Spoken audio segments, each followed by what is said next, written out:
Olá, pessoinhas, tudo bem com vocês? Sou a professora Maísa de Ciências e hoje a gente vai para a nossa aula de número 47. Sempre retomando um pouquinho da aula passada, onde nós vimos as utilidades dos fungos, principalmente na economia e no ambiente. Nós vimos que os fungos têm sim uma vida parasitária, podem causar doenças, mas que a grande maioria é de vida livre. Alguns podem ser tóxicos, outros usados na indústria farmacêutica. Algumas espécies são comestíveis.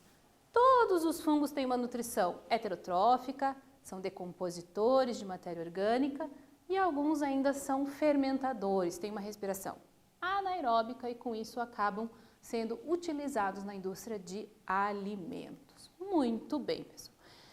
E hoje a gente chega numa aula de retomada de conteúdo, onde nós vamos trabalhar os reinos que nós vimos até agora de seres vivos, Monera, Protista e Fungi. Vamos rever um pouquinho sobre os vírus, que são aquele grupo à parte, e também vamos ver um pouquinho sobre as características desses seres vivos e como eles são organizados, classificados para fins de estudo. Vai ser uma retomada de conteúdo extensa, pessoal, eu preciso que vocês prestem bastante atenção, eu falo bastante também, mas é uma retomada para a gente relembrar alguns assuntos importantes que a gente viu nas aulas anteriores. Primeira aula que eu dei, pessoal, a gente falou um pouquinho sobre as características de todo ser vivo, ou seja, quais são as características que dizem que um ser vivo é um ser vivo. Então, relembrando lá da nossa raposinha do deserto, todo ser vivo é formado por célula. Pode ser uma ou milhares de células. Os que têm várias células podem ter uma organização celular. Todos os seres vivos são formados por uma mesma composição química orgânica: carbono, oxigênio, nitrogênio, fósforo e enxofre. São essas substâncias orgânicas que compõem os ingredientes básicos para formar a estrutura das células.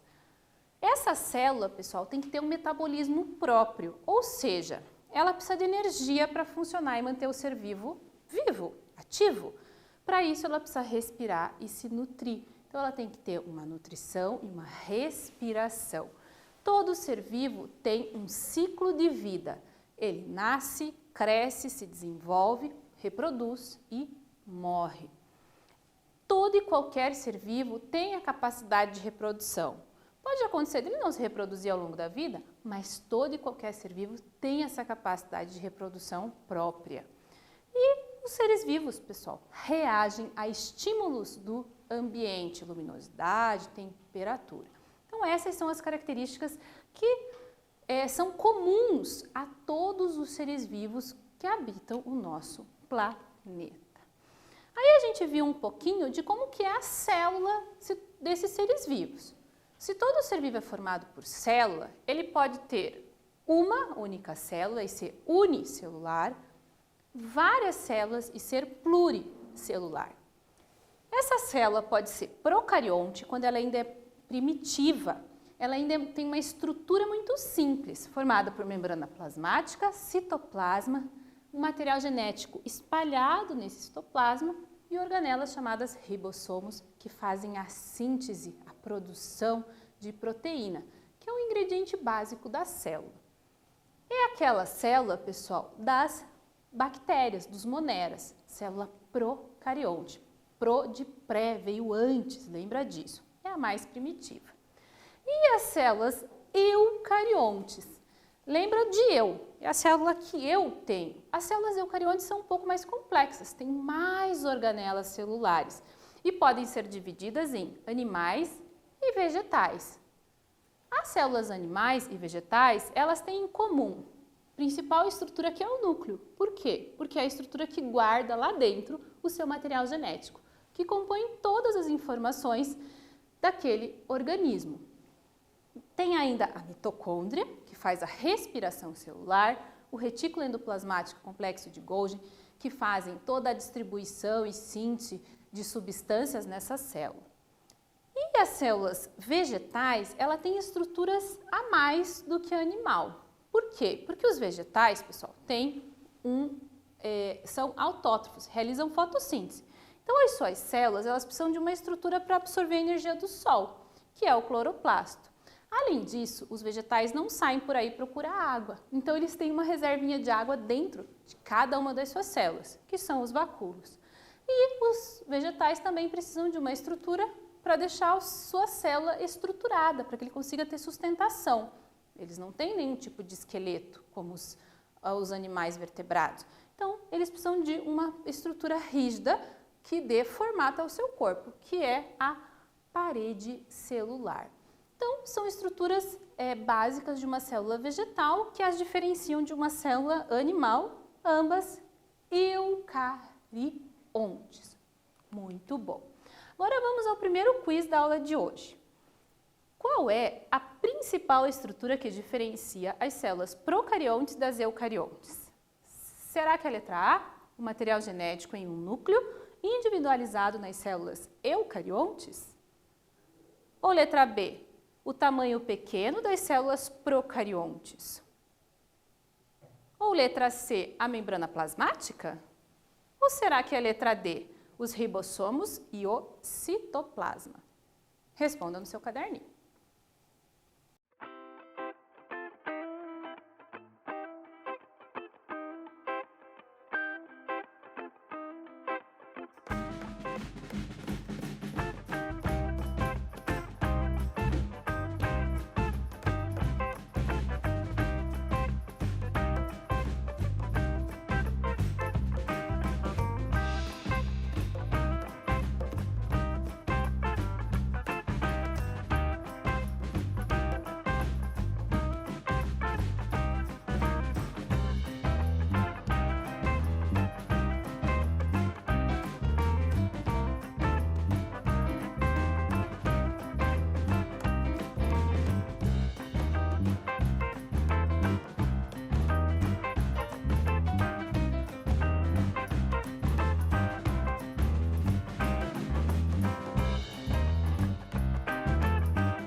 Resposta correta, pessoal, letra A.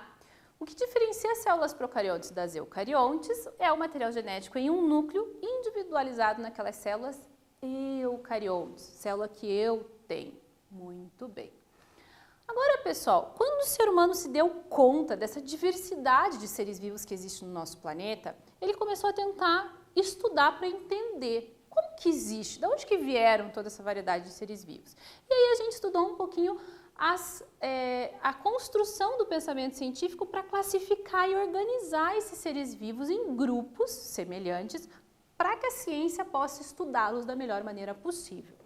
A gente viu nas aulas lá passadas que o primeiro grande pensador sobre a classificação dos seres vivos foi Aristóteles. Ele foi um dos grandes filósofos da história da humanidade, ainda lá muito tempo atrás.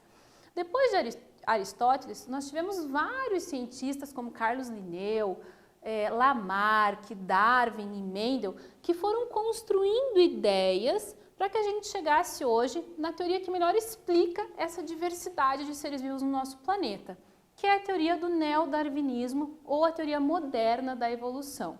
Ela agrupa um pouquinho das ideias de cada um desses cientistas.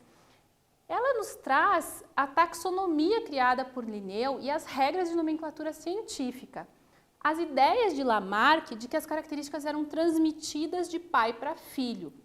As ideias de Darwin de que era o organismo mais bem adaptado ao ambiente que sobrevivia e era capaz de se reproduzir, transmitindo para o seu descendente essa característica adaptativa interessante. E, por fim, essa característica transmitida, ela estava contida dentro do material genético, das características genéticas do indivíduo, que foram primeiramente expostas por Gregor Mendel. E depois ainda, a ciência atual estudando o isolamento das populações ao redor do mundo para entender por que alguns seres vivos evoluíram de maneira diferentes uns dos outros ao redor do todo o planeta, porque eles estavam isolados, ou fisicamente ou reprodutivamente. E chegamos à teoria do neodarwinismo, onde realmente os seres vivos são classificados e organizados conforme as suas características genéticas que são transmitidas de pai para filho. Muito importante essa ideia da construção desse pensamento, pessoal. Até a gente chegar na classificação proposta ainda por Linneu lá nos séculos passados, onde uma espécie é a unidade fundamental. Uma espécie de um ser vivo, ela engloba todos os organismos que são semelhantes entre si e são capazes de se reproduzir e gerar descendentes férteis. Ou seja, descendentes que são capazes de ter filhos. As espécies semelhantes são colocadas dentro de um mesmo gênero, os gêneros semelhantes dentro de uma mesma família, as famílias semelhantes dentro de uma mesma ordem, as ordens semelhantes dentro de uma mesma classe, as classes semelhantes dentro de um mesmo filo e os filos dentro de um mesmo reino. Foi isso que Linneu propôs e é isso que a gente faz até hoje. Só que com o avanço da tecnologia a gente teve que criar aí um novo grupo, que é o domínio, que abrange os reinos. Por quê? Porque a gente enxergou cada vez mais o mundo microscópico. E aí a gente descobriu aquelas arqueobactérias, lembram lá do domínio Archaea? Muito bem. Então a gente acabou tendo que criar um grande grupo a mais, que são os 3 domínios. Então eu trouxe aqui para a gente relembrar um pouquinho dessa classificação de um ser vivo, baseado em Linneu, a gente usa até hoje, e eu escolhi o homem, né? Eu trouxe a nossa classificação para a gente relembrar um pouquinho. Estamos dentro do reino animal, o filo dos cordados, dos seres, os animais que têm coluna vertebral, na classe dos mamíferos, pelos no corpo, glândulas mamárias, na ordem dos primatas, dos macacos, na família Hominide, dos hominídeos, no gênero Homo e na espécie Homo sapiens. E a gente viu que a escrita dessa espécie e desses nomes segue uma regra para que todos os cientistas ao redor do mundo possam falar a mesma língua, possam se entender e saber que quando eu tenho o nome de uma espécie, ele deve ser formado por 2 palavras, ou seja, ser binominal, 1, 2. A primeira palavrinha daquela espécie se refere ao gênero aqui no caso homo, deve ser escrito com a inicial maiúscula. A segunda palavrinha é o epíteto referente à espécie, primeira palavra mais segunda palavra da espécie. A segunda sempre escrita com a letra minúscula. E ainda essas duas palavrinhas devem estar destacadas do texto, ou em itálico, ou em negrito, ou sublinhado quando você escreve à mão. E a família ainda deve receber sempre, pessoal, a terminação I da E. Sempre que você lê lá um ser vivo, está lendo um trabalho e fala lá, os hominídeos, você saiba que hominídeo é a família daquele grupo de seres vivos. São regras propostas pela taxonomia do nosso amigo Carlos Linneu. Muito bem.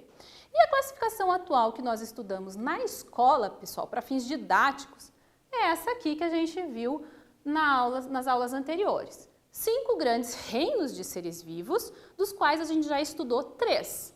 O reino Monera, das bactérias e cianobactérias, o reino protista, dos protozoários e algas unicelulares, o reino dos fungos, mofos, cogumelos, bolores e leveduras, que nós acabamos de ver. Ainda iremos ver o reino das plantas e o reino dos animais. Então vamos retomar um pouquinho sobre o que levou o ser humano a dividir em 5 grandes reinos esses seres vivos. Foram principalmente as suas características de tipo celular, quantidade celular e capacidade de nutrição. Então eu trouxe de novo esse slide que faz um resumo das características principais de cada um dos 5 grandes reinos e traz a árvore filogenética que dividiu esses grupos em 5 grupos distintos. Então, olha lá, Monera procarionte, unicelular e autótrofo, ou seja, formado por uma única célula, essa célula é primitiva e ele pode ser autótrofo ou heterótrofo, produzir o seu próprio alimento ou se alimentar de substâncias dissolvidas no ambiente. Os protistas já são eucariontes. Os fungos já são eucariontes, pluri ou unicelulares. Só que os fungos ramificaram porque na sua parede celular ele tem uma substância diferente, é a quitina, e além disso eles são decompositores. E depois nós ainda temos os animais, que já são heterótrofos pluricelulares, e as plantas autótrofas pluricelulares. Então a gente, para relembrar um pouquinho aí dessa classificação dos 5 grandes reinos e dessa árvore filogenética, onde as características vão aparecendo e ela vai ramificando em novos grupos. Muito bom. Vamos então para mais um quiz da nossa aula. Quais são as principais características utilizadas para classificar os seres vivos nos 5 reinos? Letra A, será que é o tamanho e o formato das células e a forma de alimentação? Ou letra B, o tipo e a quantidade de célula e o tipo de reprodução? Ou letra C, o tamanho e o formato das células e a sua forma de respiração? Ou ainda a letra D, o tipo e a quantidade de célula e a forma de nutrição? Anote a resposta correta.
resposta correta, pessoal, o tipo e a quantidade de células e a forma de nutrição.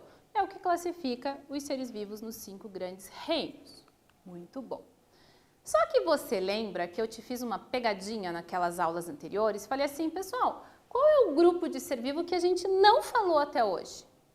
A gente não falou. E olha que ele está bem atual e ele está bem presente na nossa vida nos últimos tempos. São os vírus, né, pessoal? Os vírus eles não se encaixam em nenhum dos 5 grandes reinos, por algumas informações e características muito interessantes. Os vírus, pessoal, não têm aquelas características que são comuns a todos os seres vivos. Eles são acelulares, eles não são formados por uma célula. Lembra que eles são formados por uma cápsula de proteína e lá dentro dessa cápsula tem o material genético. E essa cápsula de proteína com material genético, ela não tem atividade nenhuma se ela está fora de uma célula.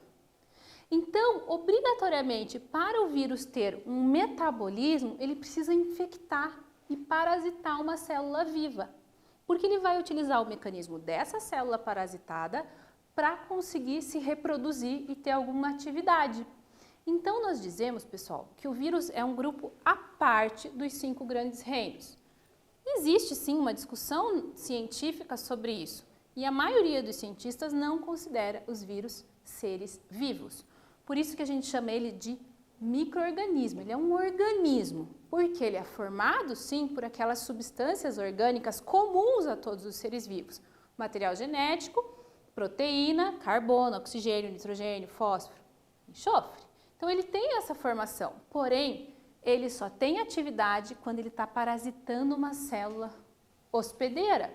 Ele se fixa na membrana plasmática dessa célula, injeta o seu material genético dentro dessa célula, engana a célula, ela começa a reproduzir o material genético do vírus, ao invés do seu próprio, e com isso ela fabrica vários outros vírusinhos que são liberados, e quando eles são liberados dessa célula, eles rompem a membrana plasmática e acabam causando uma doença, porque essa célula vai à morte. A célula morre e os vírus se espalham ainda mais, infectando novas células e vão se propagando pelo corpo daquele organismo que ele está parasitando. Então, eles são parasitas intracelulares obrigatórios e, no caso do ser humano, acabam causando inúmeras doenças, inclusive o coronavírus, que é o nosso inimigo público número 1 atualmente. Muito bom. Então, vamos a um quiz, pessoal. Por que os vírus causam doenças? Essa tá fácil, né? Letra A, porque são parasitas extracelulares obrigatórios? Ou letra B, porque são parasitas intracelulares facultativos? Ou letra C, porque são parasitas intracelulares obrigatórios? Ou letra D, porque são parasitas extracelulares facultativos? Fiz um joguinho de palavras para fazer vocês pensarem um pouquinho. Vamos lá, pessoal.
resposta correta, letra C, porque eles são parasitas intracelulares obrigatórios. Intra significa dentro, celular, célula. Então, intracelulares obrigatórios, senão eles não têm atividade. Ótimo! Agora vamos rever, pessoal, as características principais dos 3 reinos de seres vivos que nós estudamos até aqui. O reino Monera, que está dentro do domínio Bacteria, o reino Protista e o reino dos fungos, que já estão dentro do reino do domínio Eucária. Então vamos lá. Quem são esses seres vivos? As bactérias, pessoal, e cianobactérias pertencem ao reino Monera. Protozoários e algas unicelulares ao reino Protista. Mofos, bolores, cogumelos e leveduras ao reino dos fungos. Nessa retomada, eu vou fazer uma análise comparativa, pessoal, para a gente perceber quais são as diferenças principais nesses 3 reinos. Então, primeiro a gente falou sobre cada um deles em separado e agora na retomada a gente vai fazer uma análise comparativa, que é muito interessante para a gente entender o porquê dessa diversidade de reinos. E a primeira característica que difere esses organismos, pessoal, é a célula, é o tipo e a quantidade de célula. No reino Monera, eles são procariontes. É o único reino que tem aquela célula procarionte, onde o material genético fica espalhado no citoplasma, é aquela célula primitiva ainda. E ainda são seres unicelulares, formados por uma única célula. Os protozoários já entram no domínio Eucária porque tem a célula eucarionte, aquela célula com mais organelas, com mais estruturas, que tem um núcleo individualizado que guarda e protege o material genético. E eles ainda são unicelulares, formados por uma única célula. Lembra da célula que eu mostrei para vocês da euglena, uma alga unicelular? Pois então, já tem todas as estruturas de uma célula eucarionte, bem mais complexa. E os fungos, eles são também eucariontes. A célula deles tem algumas características diferentonas, porque eles têm sim uma parede celular, só que não é a mesma do vegetal. Ela é uma parede celular de quitina, uma outra estrutura, um outro tipo de glicoproteína. E também tem o vacúolo para armazenar substâncias para o corpinho desse fungo. Só que os fungos, eles já podem ser uni- ou pluricelulares. A grande maioria deles é pluricelular, mas a gente ainda tem algumas espécies, que são as leveduras, que são unicelulares. E esses seres vivos, pessoal, eles habitam todos os ambientes da Terra. Então, a gente pode dizer que a gente tem bactérias, fungos, protozoários nos mais variados ambientes da Terra. Eles podem sim ter uma vida livre, habitar livremente o ambiente ou viver no interior do corpo de outros seres vivos e serem então considerados parasitas. Eles ainda podem viver de maneira isolada ou formar colônias. Os protistas, pessoal, eles são um pouco mais exigentes porque eles habitam principalmente as regiões aquáticas e lugares onde existe grande quantidade de água. Pode ser o solo, pode ser o ambiente extremamente úmido. Mas, de maneira geral, eles acabam habitando todos os lugares do nosso planeta Terra. Quanto à nutrição, olha lá, pessoal. Os moneras podem ser autótrofos, produzir o seu próprio alimento através da fotossíntese ou da quimiossíntese. Eles também podem ser heterótrofos, ou seja, se alimentar de substâncias disponíveis no ambiente. Assim como os protistas, existe um grupo de protistas heterótrofos e outro autótrofo. Já os fungos não, os fungos são todos heterotróficos, todos são decompositores de matéria orgânica e se alimentam de substâncias que estão dissolvidas no ambiente. E aí, lembrando que tanto monera quanto protista, que são autótrofos, produzem sim o seu próprio alimento através da fotossíntese, mas de quebra, pessoal, liberam toneladas de gás oxigênio para o ambiente. São os verdadeiros produtores de oxigênio que nós temos no nosso planeta. Tem, então, essa função ecológica fundamental. Quanto à respiração, todos os grupos podem apresentar os 2 tipos de respiração. A grande maioria, sim, utiliza o oxigênio na sua respiração, são os aeróbicos, mas todos os 3 grupos podem apresentar indivíduos que são anaeróbicos. Podem ou não viver na presença do oxigênio e podem não utilizar o oxigênio para a obtenção da energia necessária para a sua sobrevivência. E assim fazer a fermentação. Quanto à reprodução, todos os 3 grupos podem ter uma reprodução assexuada, que não existe troca de material genético entre 2 indivíduos, ou sexuada, quando existe uma troca do pedacinho do material genético para haver uma variabilidade genética, para haver indivíduos com material genético novo e assim permitir também a evolução e a perpetuação dessa espécie na natureza. Quando a gente falou dos moneras e protistas, a reprodução assexuada podia ser por bipartição, é aquela reprodução bem simples. Uma única célula multiplica o seu material genético, copia o seu material genético em 2 novos conjuntinhos, essa célula se separa e dá origem a 2 novos indivíduos geneticamente idênticos. Ou ainda a conjugação, onde eles trocam um pedacinho do seu material genético e acabam formando um indivíduo com material genético novo, bastante interessante. E os fungos, pessoal, tinham uma reprodução assexuada por brotamento, nascia um pedacinho novo na sua célula que se soltava e dava origem ao novo indivíduo, ou ainda produziam esporos, que eram liberados no ambiente e acabavam dando origem a um novo funguinho. Mas também podiam ter uma reprodução sexuada com uma troca do material genético entre 2 hifas. Lembra lá? Muito bem. E por último, pessoal, a gente vai relembrar um pouquinho os diferentes grupos desses seres vivos conforme a sua formato do corpo, capacidade de locomoção e formato do corpo novamente nos fungos. E aí, para a gente relembrar um pouquinho de que os reinos são divididos em filos, que são divididos em classes e assim por diante. Muito bom. Vamos a mais um quiz então da aula de hoje. São os seres vivos responsáveis pela produção de oxigênio no nosso planeta. Essa afirmação se refere a quem, pessoal? Letra A, vírus. B, cianobactérias e algas unicelulares. C, bactérias e protozoários. Ou letra D, plantas e animais?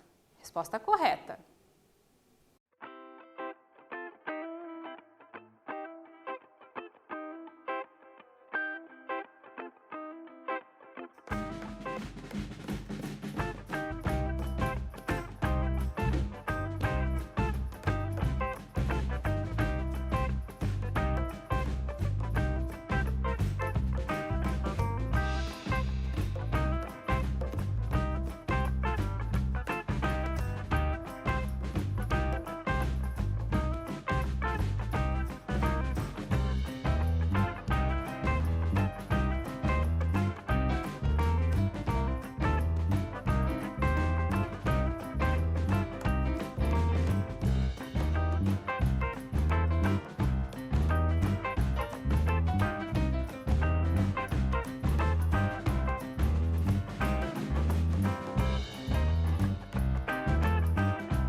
Resposta correta, pessoal, letra B. Quem produz o oxigênio do nosso planeta são cianobactérias e algas unicelulares que estão lá nos ambientes aquáticos. Muito bem. E agora, pessoal, quem são os seres vivos responsáveis pela decomposição do material orgânico no nosso planeta? Essa afirmação se refere, letra A, aos vírus, letra B, às cianobactérias e às algas unicelulares, letra C, às bactérias e protozoários, ou letra D, bactérias e fungos. Resposta correta, pessoal.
Resposta correta, pessoal, letra D.